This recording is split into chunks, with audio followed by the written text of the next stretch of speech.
Hello guys, welcome to the video. आज चाहिँ दिदीले खानुहुँदैछ पर्क बिरयानी। सबैहरूले देख्नु भएको सुन्नु भएको होइन, chicken mutton biryani. But then this is my first time seeing someone is eating pork biryani. तपाईँहरूले खानु भएको छ कि छैन कमेन्ट गर्नुहोस् होला। Even though the food looks so yummy and plus she it's मिठो पाराले। तपाईँहरूले हेर्नु सक्नुहुन्छ सिट्स मिठो पाराले खानुहुन्छ पर्क बिरयानी। कसले खानु भएको कमेंट गर्नुहोस् होला।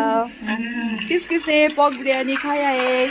आप लोगों ने mutton biryani, chicken biryani, egg biryani, दम बिरयानी क्या क्या बचेगा कुछ सुना होगा, पर आप लोग पहली बार देख रहे हैं कि पर्क बिरयानी पहली बार खा रही है। ये मेरा पहली बार है। सब्सक्राइब।